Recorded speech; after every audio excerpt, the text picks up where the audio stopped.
Hello and welcome to your favourite channel Braino solution. देखो बच्चों, question number 6 में ये कह रहा है look at several examples of rational number in the form p by q with no common factor other than 1। मतलब क्या है इसका?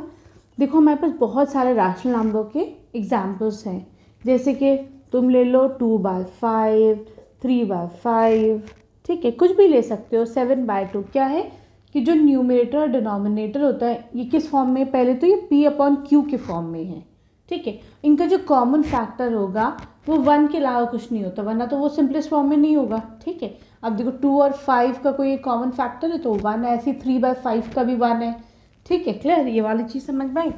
अब ये कह रहे हैं and they having terminating decimal representation.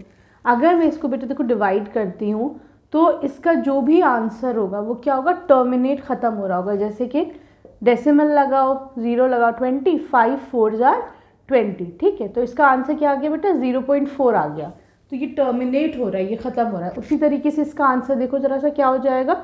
5 बाहर 3 अंदर लो, ठीक है, ये हो जाएगा 0, 5 6 जार 30। तो यहाँ पे आंसर कितना आ गया? 0.6 आ गया। तो देख लो ये सारे बेटा ख़त्म हो रहे हैं, टर्मिनेट हो रहे हैं, ठीक है। अब ये कह रहे हैं कि अब तुम Q की कोई प्रॉपर्टी गेस करो कि Q की क्या प्रॉपर्टी होगी।